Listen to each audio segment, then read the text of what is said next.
जनता की आवाज में बात आज बीएमसी चुनाव में हुई हिजाब एंट्री की करेंगे।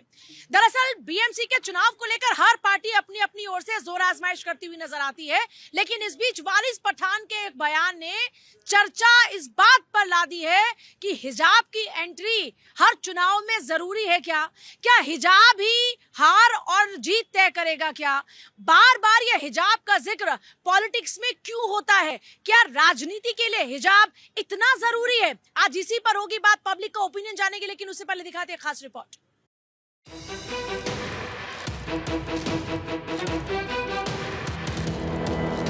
देश की आर्थिक राजधानी मुंबई में महानगर पालिका चुनाव से पहले सियासत अपने चरम पर पहुंच गई है। मेयर की कुर्सी को लेकर चल रही लड़ाई अब सीधे पहचान और धर्म के मुद्दे तक आ पहुंची है। एआईएमआईएम नेता वारिस पठान के हिजाब वाले बयान के बाद शिवसेना और एआईएमआईएम आमने सामने है और बीएमसी चुनाव का माहौल पूरी तरह से गरमा गया है। दरअसल ओवैसी की पार्टी के नेता वारिस पठान ने कहा कि एक दिन ऐसा आएगा जब हिजाब पहनने वाली महिला मुंबई की मेयर बनेगी। उन्होंने तर्क दिया कि संविधान समानता की बात करता है, तो पठान, खान, अंसारी, शेख या कुरैशी मेयर क्यों नहीं बन सकते?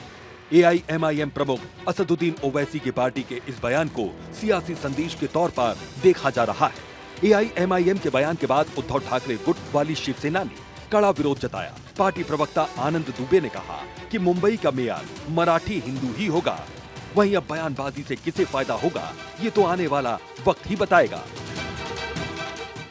तो आज चर्चा में हमारे साथ में अनंत अमित है, बीजेपी स्पोक्स पर्सन, संकेत चतुर्वेदी पॉलिटिकल एनालिस्ट हमारे साथ होंगे, मोनिका शर्मा हमारे साथ में पॉलिटिकल एनालिस्ट हैं, माया सिंह हमारे साथ में सोशल एक्टिविस्ट हैं, एहसान खान हमारे साथ में पॉलिटिकल एनालिस्ट हैं, संजीव कौशिक हमारे साथ में पॉलिटिकल एनालिस्ट हैं और विनीता सहगल जल्दी में ज्वाइन करेंगे पॉलिटिकल एनालिस्ट। सबसे पहले आपके पास आते हुए, यह हिजाब इतना जरूरी क्यों है? देखिए, इस देश में कुछ तुष्टीकरण की राजनीति करने वाले लोग हैं जो अपने तरीके से अपने धर्म के आधार पे भारत की पॉलिटिक्स को सींचना चाहते हैं। आपने देखा होगा कि अभी नगर निकाय के चुनाव में महाराष्ट्र में जो भर भर के लोगों ने एनडीए और भाजपा को जो वोट दिया है, और इससे पहले विधानसभा के चुनाव में 2/3 बहुमत से भारतीय जनता पार्टी की सरकार बनी है। और पिछले 25 साल से बीएमसी के अंडर जो अपनी बपौती समझ बैठे थे, और 15 तारीख को पोलिंग होना है बीएमसी का, और भाजपा और एनडीए की सरकार, चाहे देवेंद्र फडणवीस जी के नेतृत्व में, एकनाथ शिंदे जी के नेतृत्व में, अजीत पवार जी के नेतृत्व में, लोगों ने तय कर लिया है कि इस बार बीएमसी में बपौती को खत्म करके एक नई सत्ता को हासिल करना है, और महाराष्ट्र और मुंबई का विकास कैसे हो, ये पहली प्राथमिकता है। आपने देखा होगा इससे पहले भी मुंबई में जो मेट्रो जो चल रहा था 12 साल में, इससे पहले की सरकार थी 12 किलोमीटर तक बनाई थी, लेकिन हमारी सरकार बीच में 7 महीने के लिए दूसरे की सरकार थी, और अभी विगत लगातार हमारी सरकार वहां पे महाराष्ट्र में काम कर रही है। और ये बुर्का हिजाब कोई मैटर नहीं है, वहां की मुस्लिम महिलाओं ने बुर्का हिजाब नहीं है तो फिर आपके नेताओं को क्यों जिक्र करना पड़ता कि खान नहीं बनेंगे मेयर? नहीं, देखिए, हम भारतीय जनता पार्टी ऐसा नहीं, भारतीय जनता पार्टी सबका साथ सबका विकास की बात करती है। ये किसी भी धर्म आधार पे हम बात नहीं करते और एक व्यक्ति की बात भी नहीं करते। ये संगठन तय करता है कि कौन बीएमसी का चीफ होगा, उसी हिसाब से तय होगा। और भारतीय जनता पार्टी की सरकार 25 साल बाद बीएमसी में पुनः बनने वाली है। जिस देश में राष्ट्रपति, जिस देश में नेता बड़े बड़े लोग मुसलमान होते हैं, या उस देश में हिजाब वाली पॉलिटिक्स की जरूरत क्यों है? बिस्मिल्लाह रहमान रहीम। जय हिंद, वंदे मातरम, भारत माता की जय। पूजा जी, शहीदी दिवस पर उन साहबजादों को मैं नमन करता हूं, और ये दिखा दिया है उन साहबजादों की शहादत ने, और इस्लाम भी कहता है, मेरे मोहम्मद साहब ने भी कहा था कि जो निहत्तों पर अत्याचार करेगा, जो बेगुनाहों को मारेगा, जो सोते हुए को मारेगा, उसका नाम निशान मिट जाएगा। तो आज मुगल नाम मिट चुका है हिंदुस्तान से। हमारे ऊपर अत्याचार किया था, साहबजादों को चलवा दिया था। एक 7 वर्ष के, एक 9 वर्ष के माता गुजरी के साथ में क्या बीता होगा। आज की चर्चा से इसका क्या ताल्लुक है? मैं चर्चा में कराऊँ, चर्चा का ताल्लुक नहीं है, परंतु आज शहीदी दिवस है, मेरे सिख समुदाय का ये पर्व है, और ये शहीदी दिवस है तो हम सब गमगीन हैं। हम सब उस तंज को झेल रहे थे जो हिंदुस्तान के ऊपर भी उन मुगलों ने अत्याचार किए थे, मेरे पूर्वजों के अत्याचार किए थे, हिंदुओं पर अत्याचार किए थे, और साहबजादों को चिनवा दिया था। तो आज इतिहास गवाह है, उनका नाम मिट गया है। अब आ जाओ, क्या कहा था आपने? क्या कहा था उनने? क्या कहा था जो वारिस पठान ने? क्या कहा था? हिजाब को लेके आएंगे। हिजाब मुस्लिम समाज के अंदर ये पहनावा है, ये रिलीजन का हिस्सा नहीं है। मैंने गले में डाला हुआ है, ये मेरा स्कार्फ है, मैं इसको मुंह से बांध लूँ तो नकाब हो गया, और इसका मैं कुर्ता बना लूँ तो कुर्ता हो गया। ये पहनावा, ये चॉइस है। और हिंदुस्तान की मुसलमान बहनें घरों में पर्दा भी लगाती हैं, हिजाब भी पहनती है, बुरखा भी पहनती हैं, उन्हें कोई भी आपत्ति नहीं है। और ये कहना वाले कौन होता है कि हम हिजाब पहनाएंगे? अगर तुम हिजाब की बात करते हो तो जो बॉम्बे के अंदर जो हमारे हिंदू बहनें हैं उनके लिए क्या दोगे? आज मुस्लिम के समाज के लिए हिजाब की बात करते हो, जो हमारी हिंदू बहन भाई हैं उनके लिए क्या करोगे? ये केवल तुष्कर्म की राजनीति है और हिजाब का मुद्दा है नहीं। मेरे देश का मुसलमान ये समझ लो और जान लो, जो लोग मजहब के नाम पर, इस्लाम के नाम पर, मुसलमान के नाम पर मेरी कौम को बरगलाते हैं, चाहे कौन हिजाब बरगला रहा है? कौन बरगला रहा है आप? एक ही है, ओवैसी बैरिस्टर भी हैं, हाजी भी हैं, ओवैसी वाले आज आए नहीं है। सांसद भी हैं। देखो, सांसद भी हैं, पढ़े लिखे भी हैं, लेकिन वो इस्लाम तो की आप आड़ क्या में। चाहते हैं, महिला हिजाब ना लगाएं? नहीं, हिजाब का मकसद आप उल्टा ले गए हो। हिजाब मैं तो कोई मतलब ले ही नहीं रही। हाँ। मैं तो नेताओं की बात पर पूछ रही हूँ। जो मुस्लिम समाज के जो चाटुकार नेता हैं, जो सत्ता में हासिल करना चाहते हैं मुसलमानों को गुमराह करके, हिजाब का मतलब है पर्दा। पर्दा हमारी संस्कृति का, हिंदुस्तान का हिस्सा है। चाहे हिंदू बहनें हों, चाहे मुस्लिम बहन भाई हों, पर्दा एक हिस्सा है संस्कृति का, वो धर्म का हिस्सा नहीं है। आपने सर पर दुपट्टा नहीं डाला, ये आपकी चॉइस है। कोई दुपट्टा डालता है तो उसकी चॉइस है। इसको चुनाव में लाना और बरगलाना और वोट हासिल करना ये गंदी राजनीति है। क्यों जरूरत है हिजाब की बार बार? और मुंबई की सियासत में ये हिजाब की एंट्री कैसे देखती हैं इसको? बिल्कुल अपीजमेंट की पॉलिटिक्स है, इसको इसी तरीके से देखती हूँ। हमारे संविधान ने पूजा जी सबको हक दिया है, कोई भी मेयर बन सकता है, कोई भी प्रधानमंत्री बन सकता है, कोई भी सांसद बन सकता है। लेकिन जब इनको लगता है कि अब इनके वोट नहीं आएंगे, इनकी सीटें जा रही हैं, तो वो कुछ ना कुछ ऐसा क्रिएट करना चाहते हैं, विभाजन हमारे देश की जनता के बीच में, जिससे कि वोट अधिक से अधिक आए।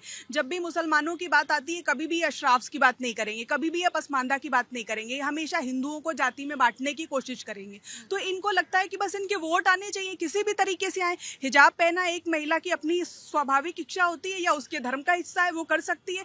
अगर ये कहते कि हम महिलाओं को मेयर बनाना चाहते हैं तो मुझे अच्छा लगता, मुझे लगता है कि शायद ये महिलाओं की बात कर रहे हैं, महिलाओं को अपॉर्चुनिटीज देना चाहते हैं, अधिकार देना चाहते हैं। अगर हम इनके स्वयं की पार्टी से पूछें तो ये कितनी सीटों पे खड़ा करेंगे महिलाओं को? कुछ भी नहीं देने वाले हैं ये। लेकिन क्या है, इनको बस क्रिएट करना है विभाजन, और हमेशा कभी भी ये असली मुद्दों पे नहीं आना चाहते। ये कौन से मुद्दों की बात करते हैं? जब बीजेपी कहीं जीत जाती है तो इनको लगता है कि नहीं, बेरोजगारी की बात नहीं हो रही है, ठीक है, हमारे देश से गरीबी नहीं दूर की जा रही है। तो अब क्या इनके पास बेरोजगारी मुद्दा नहीं है? क्या इसके पास गरीबी का मुद्दा नहीं है कि कैसे ये शिक्षा को बेहतर कर सकते हैं, कैसे बेरोजगारी को हटा सकते हैं? कर्नाटक में इन्होंने क्या कौन से मॉडल्स दे दिए हमको? जहां पे भी बीजेपी शासित प्रदेश नहीं है, इनके पास बहुत अच्छी अपॉर्चुनिटी है, खत्म करके दिखा देना, सबको सरकारी नौकरी दे दे। कर्नाटक में नहीं हो रहा है, सबको सरकारी नौकरी दे दे, तेलंगाना में नहीं हो रहा है। तो इनको सिर्फ और सिर्फ हमारे देश की जनता को बांटना है और महिलाओं को सिर्फ यहाँ पे यूज किया जा रहा है अपने वोट्स के लिए, और कुछ भी इनको नहीं करना है। संविधान सबको बराबर हक देता है, चाहे हिंदू हो, मुस्लिम हो, महिला हो, पुरुष हो, सबको पूरा अधिकार है कि वो अपने आप को आगे आके प्रस्तुत करे और देश की राजनीति का हिस्सा बने और देश की सेवा में काम करे। मेरे हिसाब से महिलाओं को पर्दे में रखना ये राजनीति के लिए सूट करता है क्या?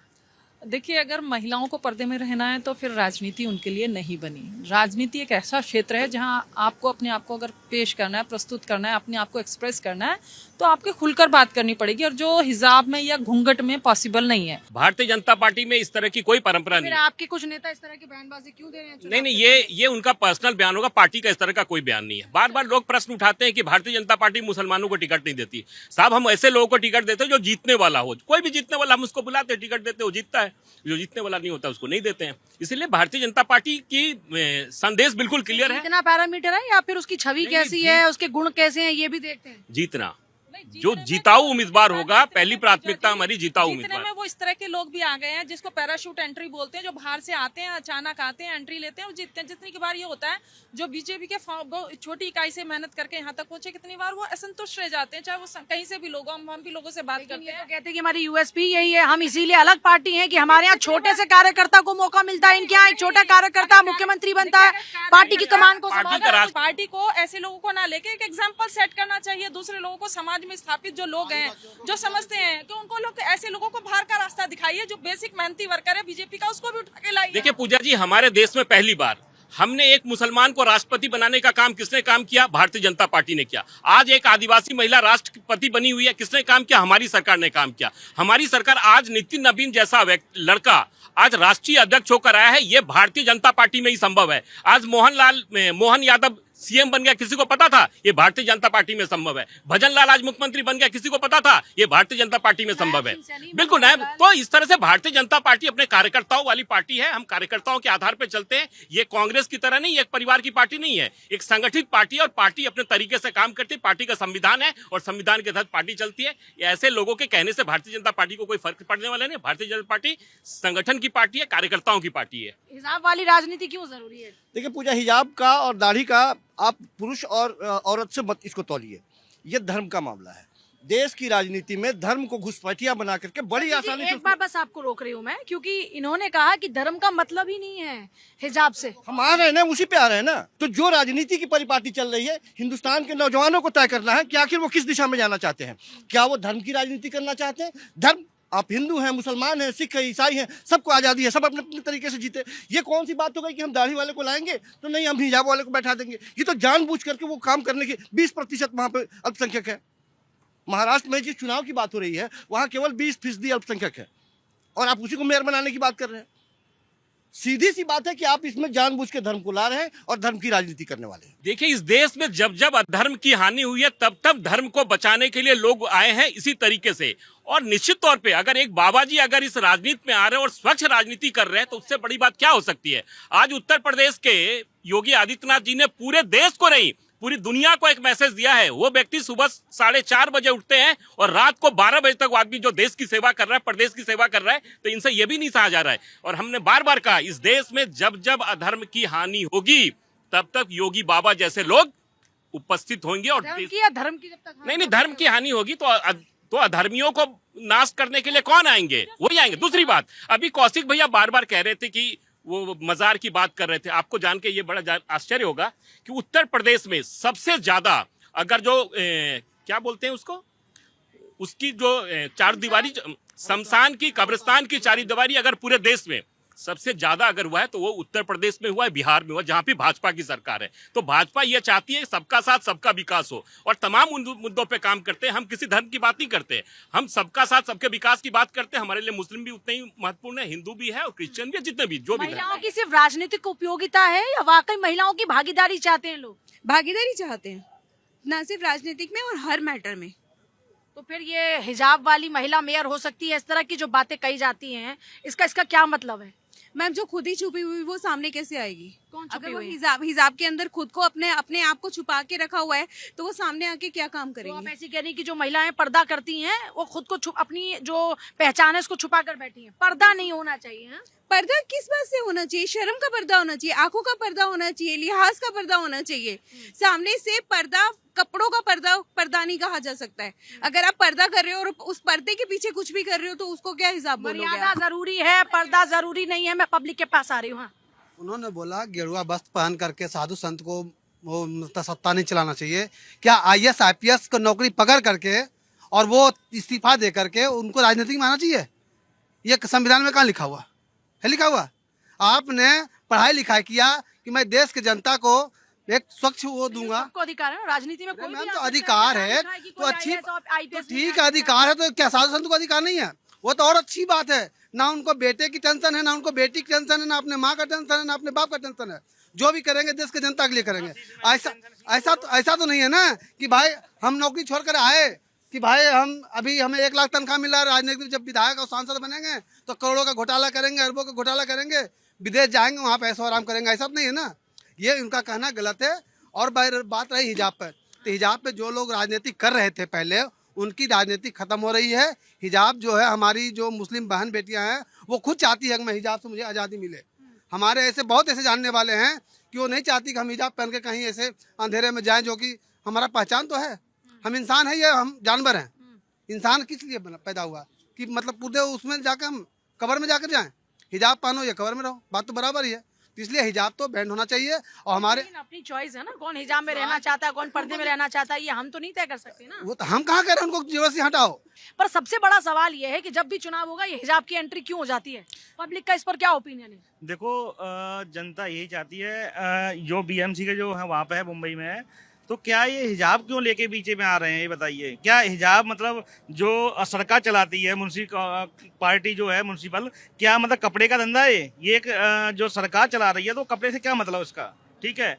और रही बात उसकी, तो देखो लोगों को ये सोचनी, जहाँ पे जैसे अभी मैं मुंबई लास्ट टाइम गया था अभी, ठीक है, तो वहाँ पे बहुत ज़्यादा नाले गंदी थी, मतलब पानी बरसात में बहुत ज़्यादा वो हो रहा था, ठीक है, तो उन पे कोई ध्यान नहीं दे रहा है, पर कपड़े पे और इस पे सब लोग ध्यान दे रहे हैं कि हिजाब के अगस्त में तुम राजनीति करो। अरे हिजाब उनका अपना है, ठीक है। और रही बात उसकी, हिजाब तो बिल्कुल बैन होना ही चाहिए, क्योंकि देखो अब जब क्यों है बैन होना चाहिए? देखो ऐसा है, देखो ये तो अपनी चॉइस है ना, किसको हिजाब पहनना है, किसको बुर्का पहनना है, कि किसको घूंघट करना है। नहीं, बिल्कुल आपकी यही बात सही है। ऐसा होता है, देखो जब हम एयरपोर्ट पे जाते हैं तो वहाँ पे भी हमें फेस दिखाना पड़ता है, तो वो एक अलग मामला हो गया ना। लेकिन हिजाब को बैन कर देना चाहिए, ये कैसे कह सकते हैं कि बैन कर देना चाहिए? तो मैम फिर इस चुनाव से उसका क्या लेन देन है मुझे बताइए आप। ये एक बड़ा सवाल है ना कि क्या मतलब क्यों? है कि हाँ। राजनीति में बार बार हिजाब का क्यों आ रहा है? जिक्र क्यों होता है, दाढ़ी का जिक्र क्यों होने लगता है, क्यों हो रहा है? बिल्कुल सही क्यों बात है। गेरुआ रंग का जिक्र होने लगता है? बिल्कुल, ये बिल्कुल। इम्पोर्टेंट सवाल है ना। हाँ जी। हिजाब जरूरी है देश की राजनीति के लिए? ये तो सब अपनी अपनी सोच है, अपना अपना कल्चर है। कल्चर के हिसाब से लोग अपने अपना ढल जाते हैं उसी में। तो कल्चर पे तो हम बात नहीं करो तो अच्छा है, लेकिन ये है कि धर्म पे बात नहीं। धर्म एक सिर्फ ये नहीं कि धर्म सिर्फ हिंदू धर्म होता है। धर्म एक मर्यादा सिखाता है और क्या सही है क्या गलत है ये सिखाता है। राजनीतिकरण होना गलत है, आप ये कह रहे हैं? हाँ, इन चीजों पर राजनीति ना हो, लेकिन धर्म के साथ हमें लगता है कि जैसे कि जो मोमडन है उनको भी धर्म सीखना चाहिए, क्या सही है क्या गलत है। और हिंदू को भी धर्म सीखना चाहिए असली वाला। लेकिन इस पे कट्टरता, आपने सही बोला, कट्टरता गलत है कि मेरा है मैं ही हूँ और बाकी सारे चीज गलत है। नहीं, मेरा ही नहीं होना चाहिए। सब में अगर सबका भला हो रहा है बहुत बढ़िया तो कही कि वो भाई ज्यादा कोई भी धर्म आपको मर्यादा सिखाता है, आपको डिसिप्लिन सिखाता है, लेकिन अगर आप उसी डिसिप्लिन को तोड़कर ये कहें कि मैं इस धर्म का पालन कर रहा हूँ, तो फिर आप धर्म का पालन नहीं कर रहे। देखिए, हिजाब के नाम पे ये है मैम कि ठीक है, हिजाब हो या नकाब हो या फिर हमारे में घूंघट होता है, वहाँ पे ऐसा कोई प्रावधान है कि अगर हिजाब आप लगा के जा रहे हैं तो आप यही बोला जाएगा ना कि मैडम थोड़ा सा नकाब को ऊपर कर लेंगी, कर दो। हमारी माताएं बहनें जो हिंदू समाज में है, कई समाज ऐसा जहाँ घूंघट करके जाएंगी, वो पूछा जाएगा यहाँ की दीदी बहन जी या मैडम घूंघट को थोड़ा ऊपर, कि यहाँ की वाकई में आप लेडीज हैं या जेंट्स से कहीं वोट का दुरुपयोग नहीं किया जा रहा है। ठीक है, अच्छी बात है, वो तो हमें कहना चाहिए। चलिए, राजनीतिकरण है। अब आते हैं हम सेकंड मुद्दे पे। अभी हमारे बड़े भैया बोल रहे थे कि जो क्या कहते हैं अपने पूजा पाठ कराने वाले हैं उनका टारगेट डायरेक्ट माननीय योगी आदित्यनाथ जी का था। हम सीधा सा करते हैं, हम किसी राजनीतिक पार्टी से नहीं है। उनको जो है नहीं, उनको जाके पूजा कराना चाहिए किसी मंदिर में, किसी सन्यास ले ले किसी, ठीक है।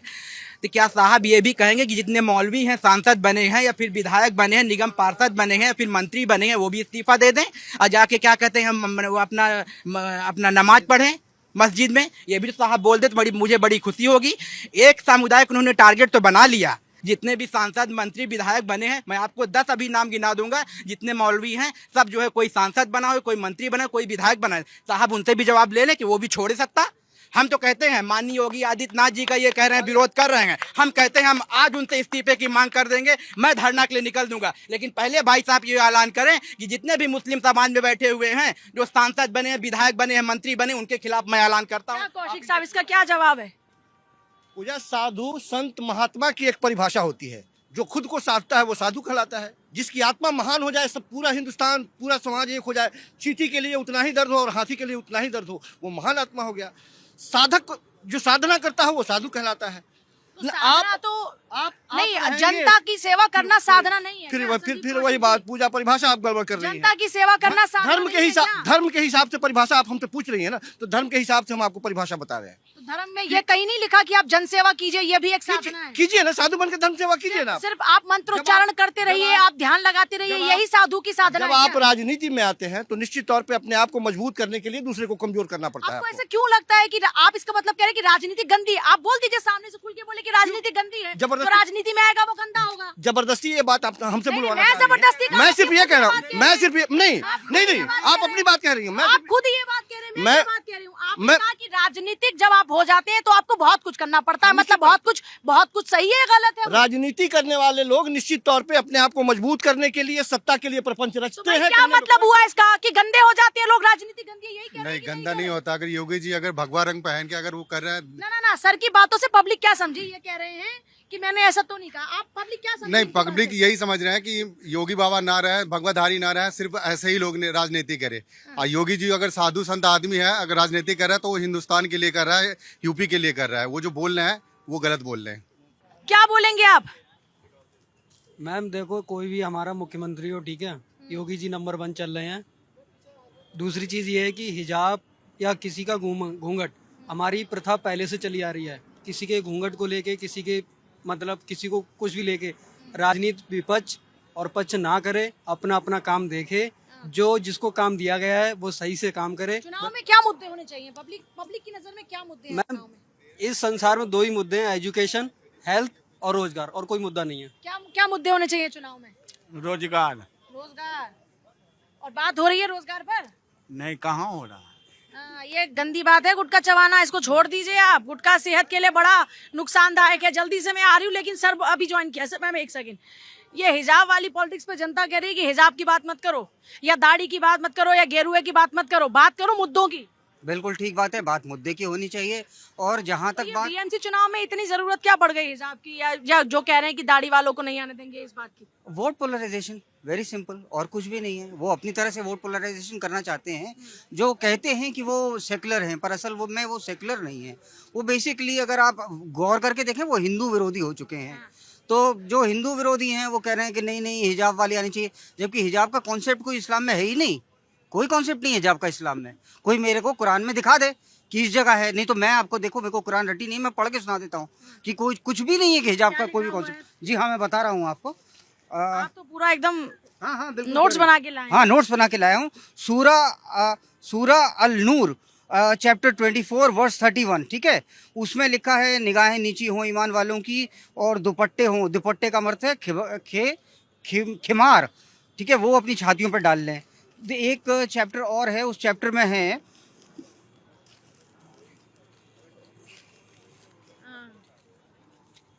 क्या लिखा है? और एक सेकंड अभी बता रहा हूँ बस। दूसरा है सूरा अल अहज़ाब चैप्टर 33 वर्स 59, उसमें चादर यानी कि जिलबाब का है, ठीक है। आप देखिए, चाहे वो जो चादर जिन्होंने डाल रखी है गले में, ये नहीं, ये महिलाओं के लिए जो मैं बात कर रहा हूँ, जिसको बुरके का नाम दिया गया, उसका बुरके का कोई चादर को बुर्का बना दिया। हाँ, चादर को बुरका बना दिया, और वो सिर्फ औरतों पे लागू कर दिया, ठीक है। अगर वो हिंदू औरत पहनती है, आपने कुछ हिंदू औरत का किसने कहा? शायद ये जो बात कह रहे जिन्होंने बताया, लिखा है क्या ऐसा? बिल्कुल ठीक लिखा है। उसमें बिल्कुल क्या है, मुसलमानों अपनी बहन बेटियों को उनके वदन को ढकने के लिए जो उर्दू को वर्ड है, वो वर्ड हम हिंदी में उसको चादर बोलते हैं या पर्दा बोलते हैं। बुर्का का तो कहीं जिक्र है ही नहीं, ठीक है। हमने शर्ट बोलते हैं, टी शर्ट बोलते हैं, या कुर्ता पजामा बोलते हैं। शमशान, कब्रिस्तान, बुर्का, हिजाब, गेरुआ रंग, ये सब कब तक चलता रहेगा राजनीति में? आपको सूट करता है क्या? पूजा जी ओबीसी वोट बैंक को ये इफेक्ट करता है क्या? मैं बता रहा हूँ, पूजा जी, अगर ओबीसी बंधुओं ने जितना हिजाब पर जोर दिया है, अगर इतना हिजाब शिक्षा पर जोर दिया होता, मदरसे मॉडिफाई हो उस पर जोर दिया होता, या फिर जो CA NRC के ऊपर लागू करने पर जोर दिया होता, तो कहीं ना कहीं वो देश के लिए एक अच्छा माहौल पैदा करते। ये मदरसे की विरोध करते हैं, ये मुस्लिम महिलाओं को बुर्के के आड़ में वोट लेना चाहते हैं। अब ऐसा होने वाला नहीं है, क्योंकि जो इनकी राजनीति है वो एक गंदी मानसिकता है, देश को विभाजन करने वाली। किसकी जरा आपको स्पष्ट करना पड़ेगा। ओबीसी बंधु, अच्छा, ओबीसी बंधु, सारे बंधु ऐसे वो तो कहते हैं कि हम आपको हक दिलाएंगे। अब तक तो सिर्फ लोग आपके वोट का इस्तेमाल कर रहे हैं, और आप कह रहे हैं कि ओवैसी बंधु मुस्लिम्स के बारे में सोचते नहीं। हक तो हमें संविधान दिलाता है, उनका हाथ में कुछ भी नहीं है। वो तो हमारा वोट लेकर सत्ता मारना चाहते हैं, मलाई खाना चाहते हैं। अगर संविधान नहीं होता तो शायद हमें ये जो मुस्लिम चाह रहे हैं ना, वो एक बंधुआ बंधु बनाकर रखते और हमें हक नहीं दिलाते। आज बाबा साहब अम्बेडकर का संविधान हमें हक दिलाता है बोलने का, खाने का, पीने का, रहने का, चलने का। और अभी कौशिक साहब कह रहे थे कि भाजपा 2 सांसद से बनाकर धर्म को लेकर 300 पहुंच गई। नहीं सर, 300 हटाइए मोदी जी ने, तब जीते हैं। राम मंदिर बनाया मोदी जी ने, तब जीते हैं। तिब्बत तलाक लागू किया है, तब जीते हैं। CA NRC लागू किया है, तब जीते हैं। और किसान सम्मान दिए तब जीते, महिलाओं को शौचालय दिए तब जीते। ये ऐसे नहीं आए कि धर्म के नाम पर विकास किया है, महिला को दर्द समझा है और वृद्धों को आयुष्मान कार्ड दिया है तब जीते। ये भूल जाओ कहना कि धर्म की राजनीति भाजपा करती है।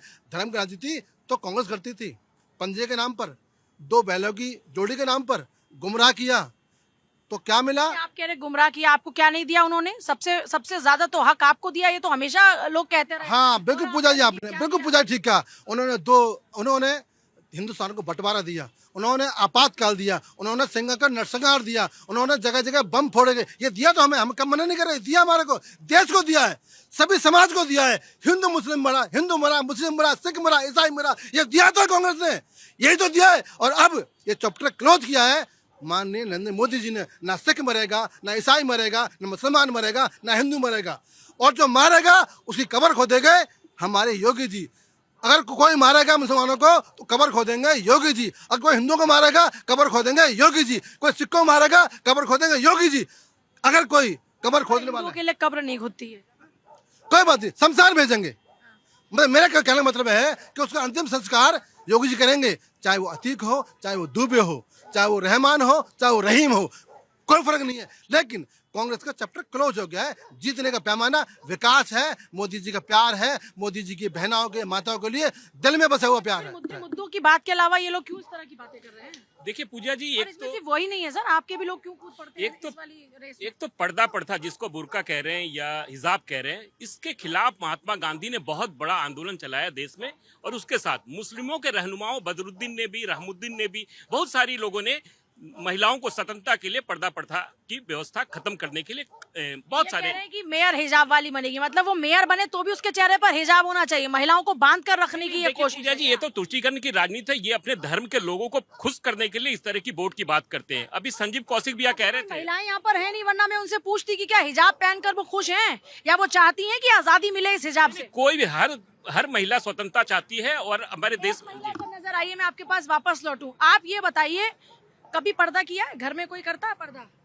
हाँ, घर में तो पर्दा करेंगे। तो पर्दे से आजादी चाहती हैं महिलाएं, या फिर महिलाएं चाहती हैं कि रहें पर्दे में? नहीं, संस्कार है पर्दा, हमारा संस्कार है, घर में रहेंगे तो पर्दा करेंगे। तो इसमें कभी नहीं लगता कि ये हमारी पहचान को छुपा रहा है पर्दा? नहीं, ऐसा कुछ नहीं। एक अपना संस्कार भी तो है ना, पहचान के साथ साथ संस्कार भी तो अपना है ना। लेकिन नहीं लगता कि पर्दे से आजादी मिलनी चाहिए? हमेशा जो शर्म होती है, जो अब मान लीजिए कई होती हैं औरतें, घूंघट करा हुआ है, दे रही हैं गालियां, होता है कि नहीं होता? तो शर्म तो जुबान की और आंखों की है ना, आंखों की है। हाँ। संस्कार तो यही कहते हैं ना कि आप अपने बुजुर्गों का हमेशा सम्मान कीजिए। वो पर्दे से होगा या इस जुबान से होगा? नहीं, जुबान से होगा। जुबान से होगा ना, यही बात है। हाँ जी, कैसे होगा सम्मान महिलाओं का? पर्दे से होगा कि उनको उनके हक मिले उससे होगा? पर्दे से तो नहीं होगा, पर्दे रह के कौन हक मिला है जिसको नहीं मिला, किसी को भी नहीं मिला है। लेकिन हाँ, सम्मान मिलना चाहिए हर औरत को, तो जुबान से ही मिलेगा, ना कि पर्दे से। राजनीतिक उपयोगिता के कारण ये जिक्र होता है हिजाब का, पर्दे का, या फिर वाकई लोग चाहते हैं, ये पुरुष चाहते हैं कि महिलाओं को वाकई उनका हक मिले, वो भी राजनीति में सक्रिय हो? नहीं, हर किसी औरत को ना अपना हक मिलना चाहिए, और हर किसी को अपना पहचान दिखाना चाहिए लोगों में। और ये हिजाब लोगों को ना दिखना, ये सब बहुत या हमारे में ही है। तो हमारे घर में जो हिंदू होते हैं ना, तो उनके घरों में ना क्या होता है, आधा पर्दे करते जो बड़े होते हैं उनके लिए। जब बाहर जाते हैं तो पर्दे नहीं करते, क्योंकि बाहर को सबको देखना है, सबको हक है देखने का। तो यहाँ पे अब मुस्लिम में ले लो तो बाहर अंदर सब बुरके में जाते, तो ये गलत है, किसी का हक छीनना हो गया। सम्मान, आपको इज्जत मिलेगा किसी को बोल के ही इज्जत मिलेगा, ना कि पहना के ही मिलेगा, मतलब कि बुरका पहन के और घूंघट करके। अच्छा, ईमानदारी से बताना, एक सेकंड अंकल जी, ईमानदारी से बताना, महिला सरपंच देखी है? गाँव में महिला सरपंच कितनी एक्टिव होती है? महिला सरपंच एक्टिव होता है या उनका पति एक्टिव होता है? नहीं, महिला ही एक्टिव है अब, या उनके पति एक्टिव है? अभी भी सरपंच उनके बस पद की वो हैं सरपंच, और काम कर रहे हैं पति? नहीं, हमारे तो गांव में महिला की कदम कर रही है, एक्टिव है। हाँ, ये बदलाव आया है? हाँ, बदलाव आया मेरे तो आया है। बहुत अच्छी बात है कि बदलाव आ रहा है। मेरे तो आ रहा है। आपकी तरफ कहाँ से हैं आप? बिहार का। बिहार में महिलाएं सरपंच खुद अपने फैसले ले रही हैं। हाँ, बड़ी बात है ये बदलाव। देखो मैम, हमारे यहाँ पे भी है सरपंच, एक मेरे फ्रेंड है, उनकी वाइफ है। तो हर जगह गांव में खुद जाके देखती है, कहीं किसी बात दिक्कत नहीं, कोई प्रॉब्लम है, ठीक है। का मुद्दा है हिजाब पहनना चाहिए, घूंघट रखना चाहिए, नहीं रखना चाहिए, इस पे आज का मुद्दा ये नहीं, बात आज मुद्दे में ये हो रही है कि जब जब चुनाव आएंगे ये हिजाब का जिक्र क्यों होने लगता है? यह हिजाब जरूरी है क्या राजनीति में? मैम ये तो कोई भी पार्टी हो, सबको सिर्फ अपनी वोट के लिए ये सब पार्टी में करते हैं कि भैया हिजाब का कर दो, घूंघट का कर दो, कि भगवा का कर दो, कि हिंदू का कर दो, कि मुस्लिम, ये सिर्फ और सिर्फ वोट की राजनीति करती है, कोई भी पार्टी हो। लेकिन ये गलत है, इस पर नहीं करना चाहिए। हिजाब की घूंघट की राजनीति नहीं करनी। वो एक धर्म का, एक लोग का आपकी अपनी पर्सनल चॉइस है कि आपको क्या करना है, आपको किस तरीके से रहना। क्या आप क्या सोचते हैं सर इस पे? आप क्या सोचते हैं सर इस पे? हिजाब और ये पर्दा ये सब जरूरी क्यों हो जाता है चुनाव के वक्त? मैं आज़ाद हूँ, हिंदुस्तान आज़ाद है, तो जिस मेरे फैसले से किसी और को कोई दिक्कत नहीं होती है और ना इस तरह के फैसले से कोई दिक्कत होनी चाहिए, तो मेरा हक है। हिजाब मैं करूँ ना करूँ, वो मेरा हक है। ये राजनीतिक उपयोगिता बढ़ गई है महिलाओं की आजकल, मुस्लिम महिलाओं की खास तौर पर, इसलिए तो नहीं हो रहा है इतना जिक्र? पोलराइजेशन है और कुछ भी नहीं है। वोट की राजनीति होती है। पॉल्यूशन पे कितने लोग अभी बात कर रहे हैं, कुछ नहीं हो रहा है ना। पॉल्यूशन सबसे जरूरी है इस टाइम के, पॉल्यूशन पे कुछ बात की जाए। हिजाब है, मंदिर है, मस्जिद है, ये फालतू की चीज है। हाँ जी मैम, ये अभी राजस्थान में सबसे ज्यादा था घूंघट का प्रथा, लेकिन आप अभी राजस्थान में देख लो, एक से एक सरपंच महिला जो है बनी है और बिल्कुल घूंघट हटा करके और जनता के लिए काम कर रही है। दूसरा, अगर हमारी कुरैशी जो सोफिया कुरैशी थी, अगर वो हिजाब में रहती बेचारी, तो आज वो हमारे इंडिया के लिए एक आइडियल नहीं बनती। ठीक है ना? ऐसा कहाँ लिखा है? सोफिया कुरैशी क्या पता अपने घर में या कहीं जाना और रिश्तेदारों के वो पहनती हो हिजाब? पहली महिला शासिका रजिया सुल्तान थी और वो हिजाब में नहीं थी। चलिए, जहाँ तक हम हिजाब की बात करते हैं, हिजाब मैं कहता हूँ हिजाब सही है। राजस्थान में घूंघट सही है, मुसलमानों के लिए हिजाब सही है, लेकिन जिस तरह घूंघट घर के अंदर तक होता है ना, उसी तरह हिजाब भी अपने घर के अंदर रखे। स्कूल, कॉलेज, नौकरी इसमें ना रखे। हमारे यहाँ घूंघट की प्रथा है, हम अपने घर के अंदर रखते हैं। जो स्त्री बाहर कमाने के लिए निकलेगी, हिजाब, उसको घूंघट उतारना पड़ेगा, हिजाब उतारना पड़ेगा। कोई डॉक्टर है, अगर उसने हिजाब पहन के इलाज किया, पहली बार मैडम एक्स ने किया, दूसरी बार मैडम वाई ने किया, पता चलेगा आपको। वहां पे भरोसा नहीं बनता है। भरोसा बनाने के लिए आपको चेहरा दिखाना पड़ेगा। तो हिजाब, पर्दा अच्छी बात है, पर्दा घर के अंदर है। अगर घर आप इतना पर्दा करते हैं, किसी भी औरत को घर से बाहर नहीं निकलने दीजिए। अगर हिजाब पहनाते हैं, हिजाब का मतलब क्या होता है? आंखों की शर्म। आंखों की शर्म तब वहां तक जायज है जहां तक दूसरों को तकलीफ ना हो। हिजाब जबरदस्ती नहीं कराया जाता, हिजाब वो अपनी मर्जी से करती है। इस्लाम में जबरदस्ती किसी पे कोई चीज थोपी नहीं गई है। उसकी मर्जी है, वो हिजाब करे या वो हिजाब ना करे। कैंसर की अभी मेडिसिन जो इन्वेंट की है, ईरान की जो डॉक्टर लेडी हैं, वो हिजाब में रहती हैं। आप गूगल पे सर्च कर लीजिए एक बार, कल ही की खबर है, कल ही की। आर्टिकल 19 से 21 तक की जो व्याख्या हुई है, लोग अपनी अपनी सुविधाओं के हिसाब से उसकी व्याख्या करते हैं। अगर मैं प्राण और दैहिक स्वतंत्रता की बात करूं, तो वहां पर होता है कि अब कोई भी व्यक्ति वहीं तक अपने आप को स्वतंत्र कर सकता है जहां तक कि दूसरे की स्वतंत्रता प्रभावित ना हो। हम हिजाब वहीं तक लगा सकते हैं जहां तक कि हमारे विचारों को, हमारे मतलब देश की संप्रभुता को खतरा ना हो, वहीं तक हम हिजाब ओके करते हैं। आपने नाम सुना है? एक इस्लामिक नेशन है किर्गिस्तान, वहां अभी बैन कर दिया है। इस्लामिक कंट्रीज बैन कर रही हैं, तो सेकुलरिज्म के नाम पर यहाँ पर ये क्यों हिजाब करा जा रहा है? मद्रास हाई कोर्ट में 2022 में एक मैटर गया था हिजाब के ऊपर लेकर, कल कर्नाटक हाई कोर्ट में, I'm sorry। तो कर्नाटक हाई कोर्ट ने उस टाइम पे कहा था कि ये असेंशियल जो है रिलीजियस प्रैक्टिसेस का पार्ट नहीं है। उन्होंने कर्नाटक हाई कोर्ट ने तक नहीं माना था। जबरदस्ती किस बात का हिजाब? अगर आपको करना है, आपको वोट अपने बटोरे, तो बेटी बचाओ बेटी पढ़ाओ के आंदोलन उस पर कर लो। अरे आप बेटी पढ़ाओ ना। अगर AIMM को करना है तो मुसलमान बेटियों को शिक्षित करें, आगे बढ़ाएं, मदरसों को करें, जो भी करना है वो करें, लेकिन अननेसेसरी। अब हिजाब के अंदर मान लीजिए कोई एंकर हो, एंकर कहने लगे मैं तो हिजाब पहन के करूंगी, कर सकती है शो एंकर हिजाब पहन के?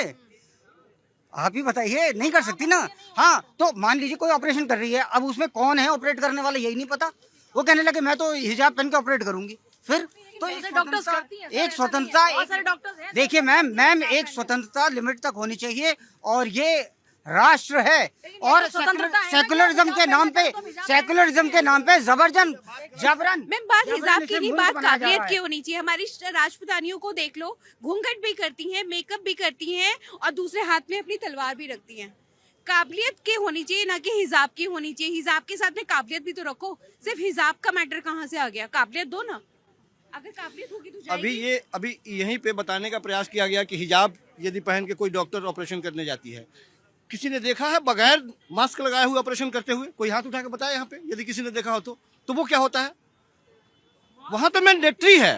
मास्क बॉडी में होता है, अरे भाई में होता है, मास्क की चीज अलग है। अब पूरा हिजाब पहन, हिजाब माइट बी डर्टी, हिजाब पहन करके तो आप बाहर से कहाँ से आ रहे हो? अगर मास्क लगाएंगे हिजाब हटेगा नहीं। चलिए सर, मेरे पास समय की थोड़ी सी पाबंदी है। बहुत शुक्रिया आप सभी का इस पूरी चर्चा में शामिल होने के लिए। कुल मिलाकर देखिए बात ये हो रही है कि जब हम देश में मुद्दों की बात करते हैं तो जनता के हकों की बात होना चाहिए, कैसे उनकी जिंदगी को बेहतर किया जा सकता है इस पर बात होनी चाहिए, देश को आगे कैसे बढ़ाया जा सकता है इस पर बात होनी चाहिए। धर्म की राजनीति से हमें मुक्ति लेनी चाहिए और उस बात को हमें समझ लेना चाहिए। आगे बढ़ना चाहते हैं तो हमें धर्म से ऊपर उठकर देश के हित में, देश के लिए बात करनी होगी। आज के लिए इतना ही। आप देखते हैं भारत 24। नमस्कार।